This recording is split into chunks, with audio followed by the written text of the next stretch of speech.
건강하셨죠? 저번 제가 말씀드릴 때 아마 요 말씀 드렸어요. 석가모니 부처님께서 성불을 하시고 난 다음에 외로움을 느끼셨다는 거. 당신께서 깨달으심의 그 해탈 경지를 누구한테 전할 수 있을까? 누구한테 얘기를 하면은 당신을 알아줄 수 있을까? 아마 이런 어떤 그러시고 나서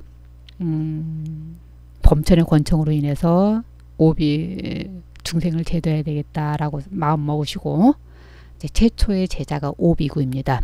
그 오비구한테 설했던 법문이 연기설은 부처님께서 깨달으신 내용이지만 사성제 중도를 가지고 깨달음의 해탈의 원리 방법상을 제도해 주신 거 말씀하신 게 있습니다.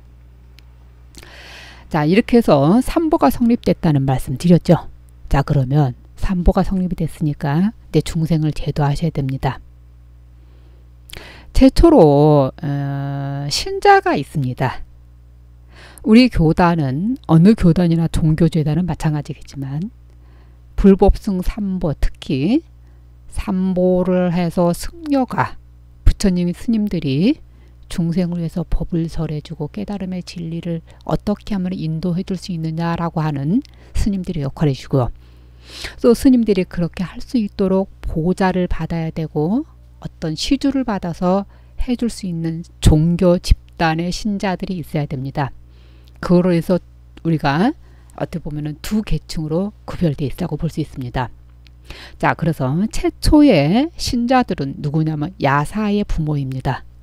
야사라고 하는 사람이 우연히 참 먼저 석가모니 부처님께서 제자들하고 이렇게 법을 탁 설하시기도 하고 이렇게 이제 유행을 하는 도중인데 야사라고 하는 사람이 우연히 친구들하고 근데 그냥 온 것 같지는 않고 이제 다른 친구들은 부인하고 같이 오고 야사는 아직 결혼을 하지 않으셨는지 어떤 여인을 데리고 같이 이제 놀러로 오게 돼요. 동살에 놀러를 왔다가 그 여인 중에 한 분이 그게 남자들이 가지고 있던 그 야사가 가지고 있던 그 보물과 재산을 들고 도망을 가버렸어요. 그 야사가 참 기분이 되게 나쁘잖아요. 내 물건 가지고 가지고 도망갔으니까. 그래서 이제 거기 있는 모여 있던 사람들하고 야사를 비롯해서 수많은 사람들이 그 보물하고 돈을 가지고 훔쳐갖고 도망간 여자분을 찾기 위해서 사방팔방 찾아다녀. 이리저리 찾다가 석가모니 부처님하고 제자들을 만나요. 그다음 야사가 물어봐요. 석가모니 부처님 앞에 사모님, 뭐 사문이라고 부처님도 사문이고 비구라고 칭할 수 있습니다. 혹시 여기 도망가는 여자 못 봤습니까? 라고 물어봐요. 참, 요 일화를 참 우리가 잘 쓸 수 있어요. 법문에서. 정말 좋은 일화입니다. 그때 부처님께서 그분을 타이르죠. 우리가 잃어버린 물건, 잃어버린 것에 대한 착을 해서 찾는데 과연 너 자신은 잃어버리고도 찾고 있느냐라고 하는 이런 말씀을 비슷하게 해주십니다. 그때 야사가 부처님의 말씀을 듣고 귀의를 해서 바로 출가자가 되십니다. 딱 이렇게 출가를 해버리니까 야사의 부모가 이제 저녁이 돼도 그렇고 며칠이 돼도 야사가 안 돌아와, 아들이. 그래서 야사를 찾으러 다 사방팔방 와서 부처님 앞에 와서 보니까 야사가 벌써 출가를 해 있었고 그렇습니다. 물론 또 여기에 또 나름대로 우여곡절이 있지만 그래서 야사의 부모가 최초로 부처님께 귀의를 하고 신자가 되셔서 어떻게 보면은 우리 아까 말씀드린 대로 신자라고 하는 신도의 입장이 되셨습니다. 최초의 사람들입니다. 자, 이렇게 이제 점차 교단이 조금씩 이제 좀 규모가 잡힌다고 해야 되죠. 아직까지는 제자들은 많지는 않지만 규모가 잡히니까 그때 부처님께서 이런 말씀을 하셔요. 제자들한테. 너희들도 그렇고 나도 그렇고 번뇌의 속박으로부터 해탈돼서 자유인이 되었다. 내가 이렇게 좋았고 너도 공부하니까 이렇게 좋았지 않느냐. 그러니까 이렇게 좋은 진리 법을 다른 사람들한테도 우리가 널리 전해야 되지 않겠느냐 하십니다. 그러면서 이렇게 얘기해요. 전도를 하러 갈 때는 둘이 짝짝 손 붙잡고 가면서 떠들고 가면서 이러지 말아라. 자, 쉽게 얘기하면은 두 사람이라면 각각 헤어져서 가라. 각각 헤어져서 가서 각각이 다 많은 사람을 제도해라. 두 사람이 함께 가지 말라고 했습니다. 두 사람이 함께 가지 말라는 소리는 무슨 소리예요? 따로따로 각자 간다면 더 많은 사람을 제도할 수 있다라고 하는 것입니다. 자, 이러면서 이제 제자들이 생기고 또 이제 스님들이 점점 제자들이 많다 보니까 이제 인도라고 하는 나라는 굉장히 더운 나라입니다. 저도 미얀마에서 한 1년 넘게 살아봤거든요. 1년 넘게 살다 보니까 추나추동을 다 알잖아요. 별로 구별이 없어요. 딱 추울 때가 언제냐면은 12월 말, 1월, 2월. 2월까지도 안 가죠. 춥지도 않아요. 우리나라 치르면은 약간 가을, 추운 가을 정도. 자, 그러면 우기 기간이요. 4월 말, 5월, 6월, 7월, 8월 요 무렵? 우리하고 조금 음력 계산이 조금 다릅니다. 엄청 비가 많이 옵니다. 제가 이렇게까지 강조하는 거는 진짜입니다. 어느 때는 이제 그 여름에 우기 기간에 이제 참선하고 이제 미얀마 선방에 있으면은 비가 쏟아지는데 하늘에서 물 갖다 퍼붓는 것 같아요. 그 정도로. 그리고 뭐 그 도량이 끄떡하면 그냥 물바다가 됩니다. 그러니까 그냥 뭐 우리 또 가사 자체가 이제 비구 스님들은 또 우리처럼 바지 입는 승복이 아니시고 그러니까 그냥 맨발로 그냥 그리고 뭐 옷이 젖는 건 예사고요. 그렇게 비가 많이 옵니다. 자, 제가 왜 이 말씀을 드리는 이유가 있어요. 자, 이렇게 비가 많이 오는 기간에는 지금이야 스님들이 한국 스님들은 절에서 신도들이 가져온 거 또 아니면 직접 쌀을 팔아서 쌀을 해서 밥을 먹는 공양간이 있지만 부처님 당기도 그렇고 인도에서는 미얀마도 그렇고 지금도 현재도 남방불교 국가에서는 스님들이 밥을 해서 드시지 않습니다. 참 말이 좀 이상하네요. 밥을 해서 드시기도 합니다. 그렇지만은 원래 법은 스님들이 탁발을 하게 되어 있습니다.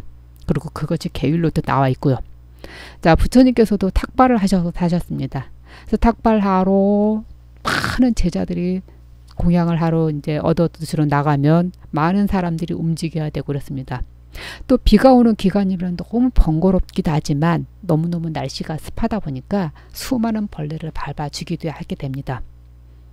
그러니까 이런 문제점이 생기는 거예요. 교단이 조금씩 있고 제자들이 커지니까 이거 어떻게 하면 우기 기간 동안에 비가 많이 오는 기간은 어떻게 하면은 해야 될까라고 하는 그런 발터에 누구냐면은 그 중림정사 빈비사라 왕 마가다국이죠. 말을 제가 어떻게 하다 보니까 쉽게 다 정리할게요. 마가다국의 빈비사라 왕이 부처님께 우기 기간 동안만이라도 한 곳에 정주해서 수행하시면 어떻겠습니까? 라고 하면서 중림정사를 보시해서 주십니다. 그 빈비사라 왕은 참 부처님을 존경했어요. 석가모니 부처님께서 성불 하시기 이전에 시달타 왕자로서 그 고행을 하실 때도 실은 부처님을 만나신 적이 있어요. 그러면서 뭐라고 하셨었냐면 그 당시에는 부처님이 아니시니까 시달타 왕자요. 자네 나라가 카필라국이 약소에서 그렇게 고통스러운 일이 있고 다른 나라로부터 침입을 받으면 내가 도와주겠다. 그리고 시달타 왕자가 다시 고국으로 돌아가서 왕위를 이어받아서 잘 할 수 있도록 내가 보좌를 해주겠다라고 할 정도로 빈비사라 왕이 석가모니 부처님을 참 존경했었습니다. 성불하시기 전에도.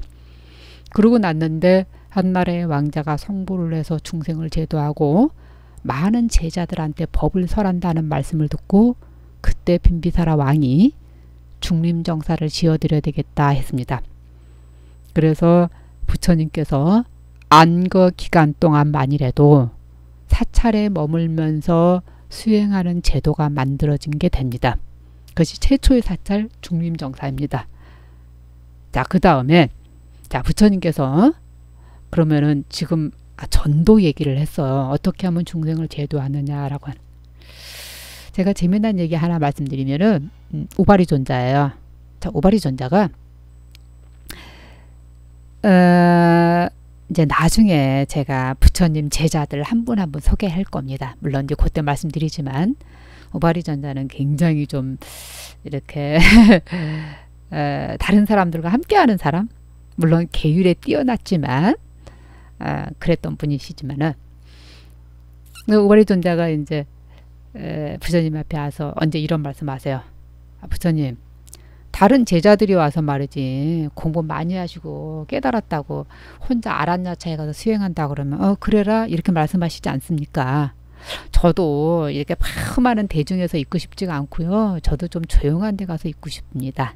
아란야차라고 합니다. 아란야, 처라는 말은 제가 붙인 거고요. 그냥 아란야, 조용한 것, 적정스러운 그런 수행할 수 있는 도량이란 뜻입니다. 우리가 지금 한국말로 얘기하면 토굴이라고 하면 맞을까요? 자, 그랬더니 부처님이 안 된다 이러세요. 아주 고민도 없이. 부처님께서는 그래서 왜 그러냐고 그러셨더니 너는 혼자서 수행하는 것보다 다른 사람들과 함께 수행하는 것이 너한테는 너 성품상 너 근기에 맞다라고 하십니다. 제가 무슨 말씀하고 싶어서 이 말씀 드렸을까요? 부처님은 45년 동안 중생을 제도하는데 한 편도 똑같은 적이 없어요. 쉽게 얘기하면 이 제자한테는 이런 방법, 아까 말한 대로 오바리존자한테 오바리존자에 맞는 방법, 그것을 우리가 흔한 말로 대기설법, 수기설법, 공기설법, 그 제자의 근기에 맞춰서 법을 설해 주신 분 없습니다. 부처님의 법은 딱 한마디로 대기설법이었습니다. 그러면은 정말로 차도 한 잔 마시고요. 또 그 다음 얘기 좀 말씀드리겠습니다. 이렇게 말씀을 이렇게 하지만 또 간격이 좀 있잖아요. 그렇게 야금야금 되는 것 같아서 좀 죄송스러운데 그러면은 잠시 차 한 잔 마시고요. 또 잠시 후에 뵙겠습니다. 건강하십시오.